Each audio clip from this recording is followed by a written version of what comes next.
Hello, welcome to another episode of On Air Unfiltered. आज हमारे साथ एक बहुत ही स्पेशल और बहुत ही ज़्यादा टैलेंटेड पर्सन मौजूद है। इनका जो एक्सपीरियंस रहा है, 22 साल से ये काम कर रहे हैं। इनका एक्सपीरियंस ऑलमोस्ट हर तरह की फील्ड में ही रहा है और बेसिकली जो चीज़ें हमें लगती हैं कि नॉर्मल हैं, इन्होंने उस चीज़ को लेके बारीकी से काम किया, which is actually working and training people to work. जैसे बिजनेस ओनर्स होते हैं, लाइक उनको किस तरह से अपना बिजनेस हैंडल करना चाहिए, वहाँ से लेकर to coaching people to become an executive assistant. So बहुत ही अच्छी जर्नी रही है इनकी। हमने और भी पॉडकास्ट किए इनके साथ and today we are going to discuss about the very major topic which is work culture and discipline that we follow in any organisation और इन एनी कंपनी। सो हमें हमेशा से ये लगता आ रहा है कि हम जो रूल्स फॉलो करते हैं while working in a place और कुछ भी, लाइक आप अपना टाइम से ऑफिस जा रहे हो, आप ऑफिस से आ रहे हो, आपको लगता है कि भाई यही वर्क कल्चर है, तो आप बिल्कुल गलत सोचते हैं। और आज यही चीज़ हमें गाइड करने के लिए हमारे साथ हैं coach Sonia. So coach Sonia, welcome to the show. Thank you. So कैसे हैं आप? पहले तो मैं बहुत अच्छी हूँ। ओके, तो बिना थोड़ा सा टाइम वेस्ट किए पहली क्वेश्चंस तो मैं यही पूछूंगा आपसे कि आप, ऑब्वियसली हम डिसिप्लिन और वर्क कल्चर के बारे में बात करना चाहते हैं। सो पहला क्वेश्चन तो यही आ जाता है कि जैसा कि मैंने बताया अभी यहाँ पर कि वर्क कल्चर जो चीज़ नॉर्मली लोग सोचते हैं वो चीज़ नहीं होती। सो आपके पर्सपेक्टिव में how actually work culture works? Work culture plays a major role. If you don't provide a good work culture to employees, trust me, the people are not give their 100%. Reason, हम mostly 10 से 12 घंटे एक office के लिए लगाते हैं। घर से तैयार होने से लेके वापस घर पहुंचने तक minimum 12 hours we people are spending, right? So इसमें भी अगर हमें ऑफिस में हर छोटी छोटी बात के लिए डांट, हर छोटी छोटी बात के लिए एडवाइस, हर छोटी छोटी बात के लिए लाइक अ कटघरे में खड़े हैं और चिल्ला चिल्ली चल रही है, दो एम्प्लॉयज़ का झगड़ा चल रहा है और हमेशा चलता है, अब्यूजिंग चल रही है, कभी इस एम्प्लॉय को गुस्सा हो रहे हैं, कभी उस एम्प्लॉय पे, तो आप मुझे बताएं रेस्ट ऑफ द एम्प्लॉयज़ के दिमाग में क्या चलेगा? Obviously they won't be able to focus ही नहीं कर पाएंगे। फोकस नहीं कर पाएंगे और किसी के भी काम उस प्रोडक्टिविटी लेवल पर नहीं पहुंच पाएंगे जो चाहिए। बिल्कुल। मेजर क्या होता है, ह्यूमन साइकोलॉजी, और ये रिसर्च में भी साबित हो गया है, ह्यूमन माइंड 4 से 5 घंटे में, पहले 4 से 5 घंटे में ऑफिस पहुंचने के बाद से अपना 100% प्रोडक्टिविटी निकाल सकता है। बट अगर उसके बीच बीच में इस तरीके का इंटरवीन होता रहे, शोर शराबा होता रहे, कोई किसी को कुछ कह रहा है, ऑफिस से निकल जाओ, मैं तुमसे पहले हूँ, तुम मेरे बाद में हो, मतलब ये चीज़ पूरे स्टाफ के पीस को ख़राब करता है। और जब फोकस वाला काम होता है, लाइक अकाउंट्स का काम है, लाइक हम किसी सेल पिच कर रहे हैं, लाइक हम किसी से निगोशिएशन कर रहे हैं और उस बीच में ही ऑफिस में कहीं से एक नॉइजी एनवायरनमेंट बना दिया जाता है, उस वक्त आपका जो एक कनेक्टिविटी होता है वो टूट जाता है। मेरे साथ बहुत दफ़ा ऐसा हुआ कि मैं एक फाइनल क्लोजिंग पे लगी हूँ, एक निगोशिएशन चल रहा है मेरा वेंडर के साथ और बहुत मेजर बड़ा निगोशिएशन चल रहा है, we are about to close, suddenly ही 2 एम्प्लॉयज़ में झगड़ा हो जाता है, गाली गलौज शुरू हो जाती है। आप मुझे बताएं, मेरे साथ जो हुआ सो हुआ होगा, जो मैं डिस्ट्रैक्ट हुई, वेंडर के ऊपर क्या इम्पैक्ट पड़ा होगा, कैसी कंपनी है। सो वर्क कल्चर के बिना तो I don't think so there is a any point to work somewhere. सही बात है। अब इसमें भी 2 चीज़ें आती हैं क्योंकि हर कंपनी में एक डिफरेंट टाइप का सेट ऑफ रूल्स होता है, हर कंपनी में एक अलग पॉलिसी होती है। सो इज़ इट पॉसिबल कि जैसे अगर मैं बात करूं कि 2 MNCs and they both are in similar field, उनका प्रोडक्ट भी सिमिलर है, राइट? सो क्या इसमें पॉसिबिलिटी है कि उनका वर्क कल्चर भी सेम ही होगा? नहीं, ऐसा नहीं है। वर्क कल्चर डिपेंड करता है पर्सन टू पर्सन, क्योंकि काम तो अल्टीमेटली एम्प्लॉयज़ कर रहे हैं, ह्यूमन बींग्स कर रहे हैं। मशीनरी तो है नहीं कि उनका एल्गोरिथम बिठा दिया, बटन दबाया, अपना काम करती रहेंगी, किसी के शोर से उन्हें कोई फर्क ही नहीं पड़ेगा। सो जब हम किसी कहेंगे मशीनरी के साथ ना काम करके ह्यूमन बींग्स के साथ काम कर रहे हैं, ये तो मैटर करेगा ही। बिल्कुल। और वेरी करेगा पर्सन टू पर्सन। हर कंपनी का प्रोडक्ट भी आपने कहा सेम है, कोई बात नहीं, बट जो माइंड वहाँ पर काम कर रहे हैं, जो बॉडीज वहाँ पे काम कर रही हैं, जो ह्यूमन वहाँ पे काम कर रहे हैं, हर किसी का वे ऑफ थिंकिंग अलग है। किसी को कुछ तरीके से समझ में आता है, किसी को कुछ तरीके से समझ में आता है, किसी के करने का तरीका कुछ है, किसी के करने का तरीका कुछ है, पर मैटर करता है डिसिप्लिन। बिल्कुल, डिसिप्लिन होना चाहिए तो इसमें। जैसा कि आपने बोला कि डिसिप्लिन होना चाहिए, राइट। सो डिसिप्लिन में भी कई चीज़ें आती हैं जो कि हम लोग समझ नहीं पाते हैं। अगर मैं एम्प्लॉयज़ की बात करूं, एम्प्लॉयर्स तो सेकेंडरी होता है क्योंकि वो लोग चाहते हैं कि एक डिसिप्लिन क्रिएट रहे उनके एनवायरनमेंट में, राइट। सो एक एम्प्लॉय को मेजरली किन चीज़ों पे फोकस करना चाहिए सो दैट एक डिसिप्लिन वो शोकेस कर पाए। मतलब इस तरह से नहीं कि सिर्फ दिखावे का डिसिप्लिन है, बिकॉज मैं भी ऑब्वियसली वर्क कर चुका हूँ, मैं एमएनसीज में काम कर चुका हूँ, तो वहाँ पर हमने एक चीज़ नोटिस की है कि जो डिसिप्लिन दिखाने के लिए पीपल फेक, कि अभी वो आराम से बात कर रहे हैं, कोई इधर घूमा हुआ है, कोई कुछ कर रहा है, और सडनली जैसे ही कोई मैनेजर या कोई सीनियर आता है उनकी पोजीशनिंग पूरी चेंज हो जाती है। दे आर लाइक कि हाँ अभी काम कर रहे हैं, उसी टाइम एक मूवमेंट के लिए काम करना। So is that also discipline, या फिर ये नहीं, ये तो टॉक्सिक एनवायरनमेंट क्रिएट करने वाला तरीका है। And I observe many time, आपके पास 100 ऑफ वर्क्स हैं, बट आप कैसे सिर्फ तभी काम कर पाते हैं जब बॉसेस आ जाते हैं? ये बहुत ही, मतलब मेरे लिए भी बहुत बड़ा क्वेश्चन रहा है मेरी लाइफ में कि हमारा तो इतना डेडिकेटली काम करके भी काम खत्म नहीं हो रहा, ये लोग इतना चिल कैसे कर लेते हैं। देन केम टू नो ये वो लोग हैं जो रात के 8-9 बजे तक रुक कर बॉस को ये दिखाते हैं I am the only one two stay for you. So but नहीं, हमारा घर भी है तो हमें तो घर वापस आना होता है। बिल्कुल।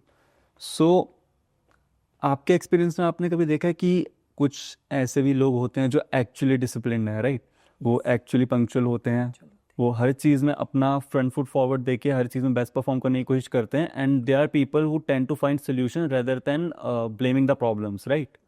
सो वो लोग भी जब इस तरह के इन्वायरमेंट में काम करते हैं, तो क्या आपने कभी देखा कि ऐसे लोग ऑफिस पॉलिटिक्स की वजह से कभी आगे नहीं बढ़ पा रहे? बिकॉज मेरे पर्सनल एक्सपीरियंस में मैंने कुछ देखा है कि मेरे जो सब्जेक्ट मैटर एक्सपर्ट्स जो होते थे उस टाइम पर, देवर लाइक कि वो हर चीज़ में उनको वो सब्जेक्ट मैटर एक्सपर्ट ही इसलिए क्योंकि उनको नॉलेज है उस चीज़ के बारे में, हर चीज़ की नॉलेज है, और लेकिन जब प्रमोशन की बात आती है तो उन्हीं के जूनियर को प्रमोट कर दिया जाता है just because of different things, right. Yes, this is really drawback in our industry कि जो शोर नहीं मचा रहा उसकी कोई नहीं सुनता, चाहे वो कितना ही काम कर रहा है, बट वो शोर नहीं मचा रहा ना, तो क्या ज़रूरत पड़ी है।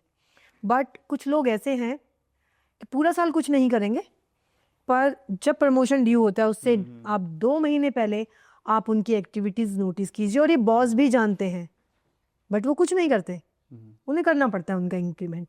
वो मुझे नहीं समझ में आ रहा कि क्यों होता है ऐसा, विच इज़ नॉट ओके। इसीलिए धीरे धीरे स्लोली ग्रेजुअली एक इनिशिएटिव लेने वाला बंदा या तो छोड़ देता है कि मुझे क्या पड़ी है, या वो छोड़ ही देता है कि मुझे क्यों करना है इस कंपनी में काम, तो दोनों केस में छोड़ ही देता है। तो हम एक प्रोडक्टिव बंदे को भी कैसे डाउन कर सकते हैं, ये कल्चर है, वो नहीं होना चाहिए। सो इस कल्चर को फिक्स कैसे कर सकते हैं? इस कल्चर को फिक्स सिर्फ बॉस कर सकते हैं। अप्राइजल का मतलब ये नहीं है कि साल में इंक्रीमेंट होना ही अप्राइजल है। Every after 3 months we can make a report, we can note down each and every point, their behavior, their way of tone, way of working and deadlines also. Every after 3 months वो एक report करके आप ये देख सकते हैं कि जो नहीं बोल रहा है और जो बोल रहा है उसमें क्या फ़र्क है, क्योंकि अल्टीमेटली इंक्रीमेंट तो बॉस नहीं देना है, कंपनी ओनर ने देना है, उसमें कोई एम्प्लॉय कोई झगड़ा नहीं कर सकता, और ये भी बॉस का ही डिसीजन है किसको कितना देना है। अगर वो खुद से इनजस्टिस करेंगे कि करने वाले को आप कम दे रहे हैं क्योंकि वो बोलता नहीं है, और ना करने वाला जो शोर मचा सकता है at the time of the increment आप उसे दे रहे हैं, तो ये तो गलत एग्जाम्पल खुद ही सेट कर रहे हैं, जिसको कंपनी ओनर्स को खुद ही फिक्स करना पड़ेगा। सो मैम, अगर मैं बात करूं कि जो एक हायर लेवल की ऑर्गेनाइजेशंस होती है, राइट, सो उनमें डायरेक्टली ओनर्स इन्वॉल्व नहीं होते, वहाँ पर होती है कि एक हायरार्की होती है, मैनेजर्स होते हैं, राइट, असिस्टेंट मैनेजर्स हो गए, एरिया मैनेजर्स हो गए, राइट। सो उस चीज़ में कहीं ना कहीं एम्प्लॉय एक ग्रेड सिस्टम में सबसे लोअर लेवल पे आता है जो कि इनिशियली काम कर रहा है, राइट। सो क्या आपको लगता है कि जो हायरार्की सिस्टम है, राइट, किसी भी ऑर्गेनाइजेशन में, वो एक एम्प्लॉय की बात पहुंचाने के जो मीडियम होता है उसको डिसरप्ट करता है? कि मतलब अगर एक एम्प्लॉय अपनी बात डायरेक्टली ऊपर पहुंचाना चाहता है तो उसके बीच में उसको कई ज़्यादा हर्डल्स को क्रॉस करना होता यस बिल्कुल, फिर मैं रिपीट करूंगी, fix mindset and growth mindset. जो मैनेजर्स ये समझते हैं अपने नीचे वाले की प्रोग्रेस ना करके वो अपर लेवल पर चले जाएंगे, ये नहीं होता। आप किसी को आप समझिए, यूनिवर्स कैसे काम करता है, आपने कुछ दिया वो आपके पास वापस आएगा, बिल्कुल। लेटर और सूनर। आप किसी की ग्रोथ रोकेंगे आपकी ग्रोथ रुकेगी, ये अभी नहीं समझ में आता, जब हो जाता है तब समझ में आता है। बिल्कुल। तो ये तो देखो अपने आप से हम कितनी ईमानदारी रखते हैं, और सबसे बड़ा तो प्रॉब्लम यही हो रहा है आजकल वर्क कल्चर में कि किया किसी ने, क्रेडिट कोई और ले गया। बिल्कुल। बॉस को फर्क नहीं पड़ता क्योंकि उसके पास टाइम नहीं है कि किसने किया और किसने नहीं किया, वो भरोसा करके चल रहा है। तो मैं ये सोच रहा था कि जैसे आपने भी बताया कि ऐसी चीज़ें हो रही हैं अभी भी, राइट, कि हम काम करते हैं, हम सिर्फ शोकेस नहीं कर पा रहे, राइट। सो दो तरह के लोग होते हैं, जैसे आपने बताया कि एक लोग वो होते हैं जो जिनको शो करना आता है कि उन्होंने काम किया है, और एक वो लोग जो मेहनत करते हैं। सो कोई एक टिप आप अपने एक्सपीरियंस के थ्रू शेयर करना चाहेंगे उन लोगों के साथ जो एक्चुअली हसल करते हैं, बस उसको शोकेस नहीं कर पाते हैं? मैं यही कहूंगी उनको स्टैंड लेना पड़ेगा। ये मेरा पर्सनल एक्सपीरियंस भी है, मेरे साथ भी काफी टाइम तक रहा। मुझे लगा मैं रात दिन लगी हुई हूँ, दिखेगा उनको, दिखता है उनको, बट जब तक आप स्टैंड नहीं लेते तब तक कोई नहीं करता। उस कैटेगरी को स्टैंड लेना पड़ेगा, बोलना सीखना पड़ेगा, आगे आना पड़ेगा। वरना आपने बहुत दफ़ा ये कहावत सुनी होगी, माँ भी बच्चे को खाना नहीं देती अपना बिजी शेड्यूल में से जब तक वो रोए ना। तो ये सच है। मैं यहाँ पर फेलियर रही, और जिस पे मैं वर्कआउट कर रही हूँ आज की डेट में अपने ऊपर कि मैं कह पाऊँ। शुरुआत तो कर दी है, आगे देखते हैं। बिल्कुल मैम, शुरुआत हो चुकी है तो ऑब्वियसली एंड तो बहुत दूर है अभी, और बहुत ज़्यादा असर भी देखिए शुरुआत करना ज़रूरी है। अगर एक बार चल दिए आप और रुके नहीं तो मंजिल पे तो पहुँचेंगे ही। बिल्कुल। सो सोनिया मैम, जैसा कि अभी तक हमने बात की आपसे, राइट, कि किस तरह से वर्क कल्चर भी काम करता है, राइट। अभी इस चीज़ में करेंटली जो सबसे ज़्यादा चीज़ें अब सुनते हैं, चाहे आप किसी नोएडा की कंपनी में काम करो या फिर आप गुड़गांव कहीं पे काम करो, गुरुग्राम में, सो वहाँ पर एक चीज़ बहुत ज़्यादा आ रही है बहुत सी कंपनीज को लेके कि they have a toxic work culture, right. जिसमें मैं ये कहूँ कि अगर कुछ कंपनीज ऐसी हैं जिनको लिटरली फ़र्क भी नहीं पड़ता कि if their employ is working और नॉट, अगर उन्हें ले ऑफ करना है so they will just directly terminated without any notice. बिल्कुल। सो क्या ये चीज़ सही है और क्या ये चीज़ फिक्स करनी चाहिए? बिल्कुल फिक्स तो करनी चाहिए। एंड मैं इसमें ये बोलना चाहूँगी, अगर आपने जॉब चूज़ करी है, जॉब मीन्स फेयर। हाल फिलहाल में मैं एक बुक मैंने दोबारा पढ़नी शुरू करी है, रिच डैड पुअर डैड। उसमें ये बहुत क्लियरली लिखा है, job means fair, business means rich man. So fair तो रहेगा ही हमेशा, बट आप अपना 100% देते रहे, बाकी तो डेस्टिनी पे ही है। जॉब मीन्स तो फेयर, उससे कोई नहीं भाग सकता। सो मतलब ये कह सकते हैं कि if you are working somewhere और वहाँ पे आप अपना टाइम स्पेंड कर रहे हो, राइट, सो इनडायरेक्टली तो ये वही बात होगी कि हाँ आप जॉब कर रहे हो, आपने काम किया है यहाँ पे, आप उसके एक बर्डन के अंदर काम करते हो कि आपको टाइमली रिपोर्ट देनी है, टाइमली ये सब चीज़ें करनी है, right. So is it going to be a good idea if I think if I am working here, मैं कमाता हूँ, right, if I save and I then invest it somewhere else to start a business, would it be a right choice? If you have this mindset, you will grow. Okay. Or if you can't take risk, if you don't have courage, so do job. That's also good. यही है। आप कितना fix कर लेंगे, कितने लोगों का mind fix कर लेंगे? नहीं, हमें खुद को ही तो फिक्स करना पड़ेगा। आप किसी कंपनी को देखिए, ऐसा नहीं 1 महीने हमने काम किया हमें नहीं मिल रहा, अच्छा नहीं, हमें अपना पूरा टाइम देना पड़ेगा, यानी कि 1 साल 2 साल 3 साल, उसके बाद ही आप किसी नतीजे पे पहुँचें। क्योंकि शुरू में कोई भी कंपनी आपको हैप्पीली अडॉप्ट नहीं करेगी, उसका कल्चर अडॉप्ट नहीं करेगा, पुराने लोग नहीं करेंगे एक्सेप्ट आपको। स्लोली ग्रेजुअली टाइम लगता है। अगर आपका बिहेवियर अच्छा है और आप थोड़ा प्रेशर में एडजस्ट हो सकते हैं, क्योंकि जॉब मीन्स प्रेशर, उससे मैं कभी भी नहीं भागी और ना भागना चाहूँगी।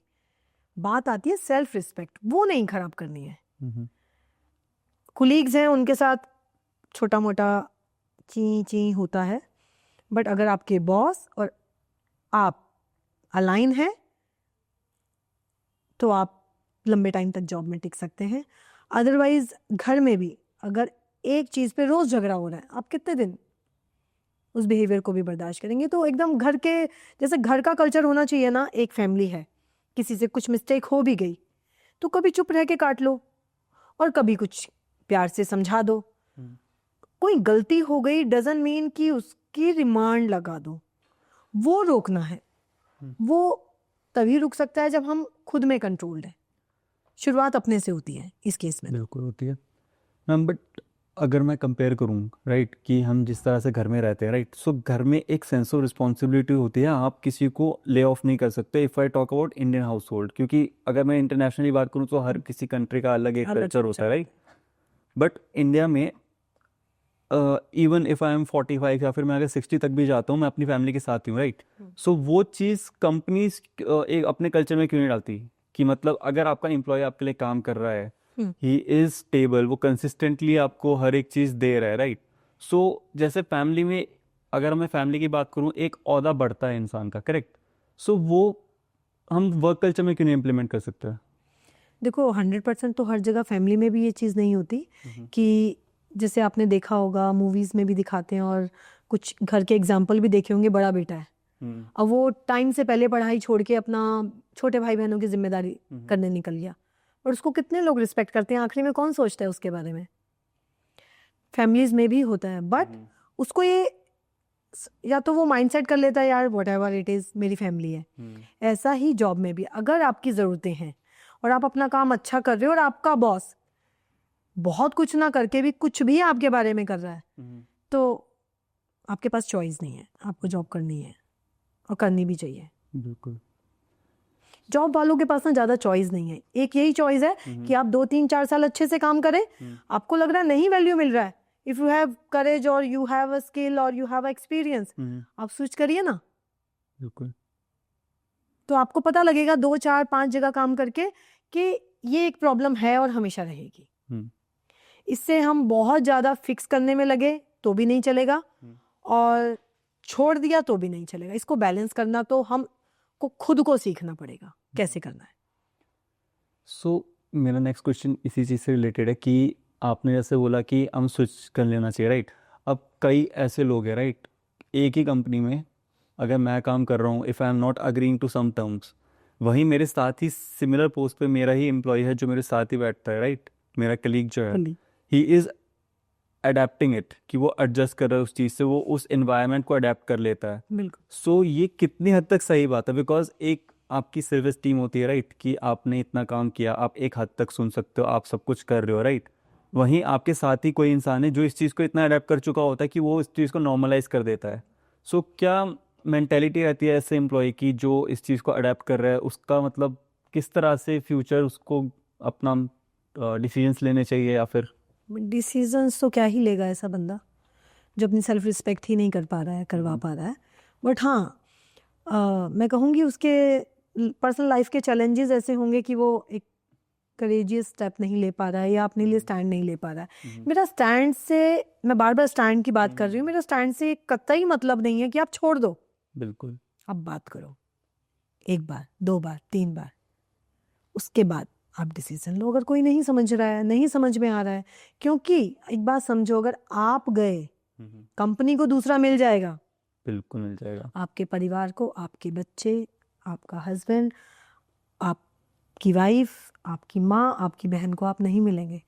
क्योंकि आज के टाइम में प्रेशर, जो डिप्रेशन, स्ट्रेस की बीमारी है, वो आप R&D करके देखिए किस वजह से हो रही है।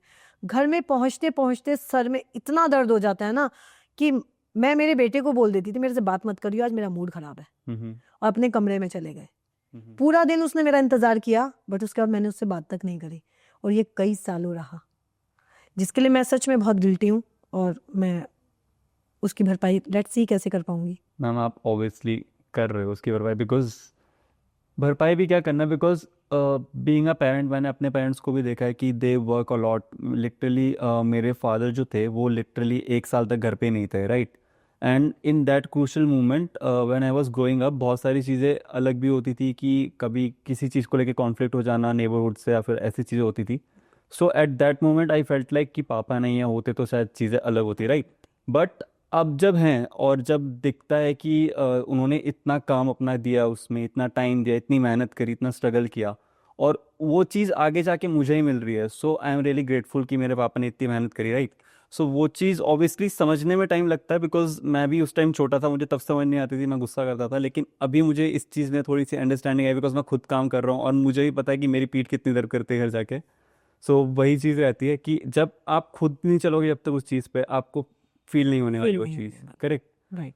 सोनिया मैम, अभी तक जैसा कि हमारा डिस्कशन रहा है, राइट, और मैं इस डिस्कशन की बात नहीं करूँगा, इससे पहले मैं आपके साथ ऑन कॉल कनेक्ट हो चुका हूँ before the podcast when we were planning these things. Right. तब एक दो चीज़ें थी जो मैंने नोटिस करी थी, आई गेस शायद से आपको भी अवेयरनेस हो, बिकॉज आप ही के बारे में, राइट। जिस तरह से आप अपने आसपास के लोगों को ट्रीट करते हो, राइट। आपको एक चीज़ का स्ट्रेस चल रहा था when we were on call, आपने मुझे बताया था कि आपकी मेड अवेलेबल नहीं है, एंड यू वर लाइक कि अब क्या कर सकते हैं, उसको भी जाना था, वो पूछ के गए, राइट। सो वो चीज़, जो चीज़ आपको नहीं मिल रही थी इनिशियल फेज में जब आप काम कर रहे थे, when you were an employ, so अब कहीं ना कहीं आप भी ये ट्राई करते हो, राइट, कि आप आगे ये चीज़ दे पाओ सबको। लाइक वेंडर्स के बारे में आपने बताया कि आप जिनके साथ काम करते हो, आपको वेंडर स्विच करना पसंद नहीं है, बिल्कुल भी नहीं, करेक्ट। कभी भी नहीं। जी। सो मैं वही जानना चाह रहा था कि अभी जो करंट सोनिया त्यागी जी हैं, राइट, वो पहले से कितनी डिफरेंट है, पहले से कितना ज़्यादा लाइफ में चेंजेस हुए हैं? दिलेर, मैं एक बात बोलना चाहूँगी, सोनिया तो वही है, पहले एम्प्लॉय थी, अब आप कह लो एक एंटरप्रेन्योर बनने जा रही हूँ या हूँ। मैं पहले भी ऐसी थी, मैंने पहले भी बहुत लोगों की जैसे भी हेल्प कर पाई, फाइनेंशियली, जॉब से, मतलब कुछ चीज़ें हैं जो मैं बोल नहीं सकती, बट मैंने बहुत लोगों की हेल्प करी है अनकंडीशनली। चाहे मुझे बाद में किसी ने जलील ही किया, बट मैंने अपने को नहीं बदला। बहुत बड़ा ऐसा एक्सपीरियंस हुआ, लोगों की जॉब लगवाई, वही लोग मुझे उसी जॉब में वहीं पर सबके सामने इंसल्ट किए, छोड़ दिया। मतलब मैंने झगड़ना ज़रूरी नहीं समझा मेरी लाइफ में, छोड़ दिया। लेकिन एट द एंड अभी ये समझ में आया कि स्टैंड तो लेना पड़ेगा, झगड़ो मत, बट स्टैंड लेना पड़ेगा, क्योंकि आप अच्छा करते चले जाओ और लोग उसको ग्रांटेड ले लें, वो तो फिर रोकना आप ही को पड़ेगा। वो मैंने रोक दिया है। बट मैं कहना चाहूँगी, मैं बोलने से पहले माफ़ी मांगना चाहूँगी, वो मेरी मेड नहीं है, मेरी फैमिली का पार्ट है। अभी 12 दिन नहीं थी, मुझे एहसास हुआ कि उसके होने का ना होने का मेरी ज़िंदगी में कितना बड़ा असर है। मैं बुक राइटिंग कर रही थी, मैं कोर्सेज कर रही थी, अपने पॉडकास्ट की भी मैं तैयारी कर रही थी। उसका ना होने ने मुझे एहसास दिलाया कि उसका कितना बड़ा रोल है मेरी ज़िंदगी में। घर का खाना बनाना, being a lady, obviously maid नहीं होगी, लेडी की रिस्पॉन्सिबिलिटी है, सफाई करना, अपनी कोचिंग की क्लासेस करना, अपने हस्बैंड के साथ भी मैं बिजनेस करती हूँ, मीटिंग्स में जाना, मतलब इतना ओवर स्ट्रेस थी। मैं ये तो नहीं कहूँगी कोई और होता तो क्या करता क्या नहीं। वो आई कल तो मुझे लगा ठंड बहुत ज़्यादा है, तो मैंने उसको बोला छोड़ देती, जो ठंड बहुत ज़्यादा है तो पोछा रहने दे। तो मेरे हस्बैंड हंस रहे थे। मैं सोचती हूँ कि अगर जो चीज़ मेरे ऊपर एप्लीकेबल होती है वो हर किसी कैटेगरी के ऊपर एप्लीकेबल होती है। अगर आप कुछ खा रहे हो, कोई सामने बैठा है, चाहे वो आपका पियोन है, चाहे वो आपका असिस्टेंट है, चाहे वो आपकी मेड है, मतलब मुझे कोई शब्द नहीं मिल रहा, आई एम सॉरी, मैं बार बार मेड वर्ड यूज़ कर रही हूँ, हेल्पिंग हैंड है चाहे आपका, ये राइट वर्ड रहेगा। सो मुझे लगता है कि अगर हम उनसे ये पूछ ही लें क्या आपने खाया, इससे बड़ा अच्छा कॉज कोई हो ही नहीं सकता। Because I follow Buddhism, I must say this thing, आप क्या कॉज क्रिएट करते हैं आपको वही रिजल्ट मिलता है। बिल्कुल। आप जैसे खुद है, जो आप खुद में है ना अंदर, आपको दूसरे में वही दिखेगा। अगर आपको दूसरे में बुराई दिख रही है तो आप समझ लेना आप खुद में भी बुरे हैं। सो मैं बुद्धिज्म को 2016 से फॉलो करती हूँ, और इस स्टडी ने भी मुझे लोगों में अच्छाई देखना सिखाया है। सो मैं इसे बहुत रिकमेंड भी करती हूँ। और मुझे सडनली मेरा याद आ गया कि मैं ऐसी क्यों हूँ, क्योंकि वहाँ स्टडी चलती है हमारी, और वहाँ के लोग एक अलग ही दुनिया के लोग हैं, वो हर किसी में बुद्धा देखते हैं। सो ये एक बुद्धिज्म का नहीं है रूल, ये रूल वैसे देखा जाए यूनिवर्स का है, हर किसी में भगवान है, गीता में भी लिखा गया है। तो हम हर किसी को इक्विवेलेंट ट्रीट करें, और अच्छा, कहते हैं ना, आपके शब्द, आपके भाव और आपके एक्शन डिसाइड करते हैं आपके क्या कर्मास, फिक्स करेगा फ्यूचर में भगवान। सो हमें अपने कर्मास पे ध्यान देना चाहिए, अपने शब्दों को कंट्रोल में रख के बोलना चाहिए। गलत बोलते हुए हमें सोचना चाहिए 100 दफ़ा। सो यही एक अच्छे इंसान की पहचान है, बिल्कुल। यही डिसिप्लिन और यही वर्क कल्चर है कि आप दूसरे को इंसान समझें, दूसरे को भी मतलब इंसान इन द सेंस बुद्धा समझें। ये मैं इस वर्ड को प्रमोट करना चाहूँगी। हमारे पुराने पूर्वज भी कहते हैं हर किसी में भगवान होता है। बिल्कुल ही। इवन आपके घर में जो पेट है उसमें भी है। जब से मैंने पढ़ा है मैं मेरे पेट के ना पैर छूने लगी हूँ। आप और बताइए। जो सुकून मिलता है ना किसी से अच्छा बिहेव करके, किसी को पानी ऑफर करके, किसी को चाय ऑफर करके, वो आप कितने भी बड़े सेलिब्रिटी हो जाए उसमें नहीं मिलेगा जो इसमें मिलता है मुझे। मेरा पर्सनली अगर मैं बात करूँ, so being from a Sikh family, right, so मैं जिस अपब्रिंगिंग में पला बड़ा हूँ, राइट, तो सिखिज्म में एक चीज़ कहते हैं कि किर्त करो ते वंड छको, राइट। सो मतलब यही है कि कर्म करो और बांट के खाओ, राइट। इवन जैसा आपने बताया कि आप पूछ भी लेते हो, राइट, सो सिर्फ पूछना नहीं हुआ, वो आप एक इमोशन भी बांट रहे हो उसके साथ, कि अपनेपन का इमोशन हो और वो भाव ट्रांसफर होता है। अगर मैं फॉर्मेलिटी करूंगी वो आपको दिख जाएगा, बिल्कुल दिखेगा, आप यकीन मानिए। और अगर मैंने दिल से पूछा है वो भी आपको बिल्कुल दिखता है। सो आपने बताया था कि अभी थोड़ी देर पहले कि आप बुक राइटिंग भी कर रहे हो, राइट। थोड़ा सा बताएंगे कि मतलब आप अभी एक एंटरप्रेन्योर बनने जा रहे हो, राइट, प्लस आप कोचिंग भी लेते हो और अब बुक राइटिंग भी, राइट। सो बुक किस बारे में होने वाली है, मतलब कुछ? बुक देखिए, मैं कुछ ऐसा नया नहीं लिखने वाली जो दुनिया ने लिख के ना रख दिया हो। मैं वही सब लिखने वाली हूँ जो दुनिया में ऑलरेडी एग्जिस्ट करता है। बट फर्क इतना ही है कि मैंने मेरे लहजे में उसे लिखने की कोशिश की है, अपने एक्सपीरियंस डालने की कोशिश की है कि हम कहाँ फेल हो जाते हैं। Time management, focus, mindset, discipline, यही सब चीज़ के बारे में मैंने लिखा। मैंने कुछ नया नहीं लिखा, बट उसे पढ़ने के बाद आपको ये चीज़ पता लगेगी मैंने मेरे एक्सपीरियंस में कहाँ उस चीज़ को खोया और कहाँ पाया। इट मीन्स एक एम्प्लॉय कहाँ खो देता है वो चीज़ें और कहाँ उसको मिल जानी चाहिए, मिल जाएंगी, कहाँ उसको मिल सकती हैं, वो बुक वो बताएगी। ओके। सो मेरा अपना एक्सपीरियंस उसमें बहुत लिखा है मैंने, जो मैंने महसूस किया पिछले 22 साल लोगों के साथ, अच्छा भला बुरा, वो उसका एक।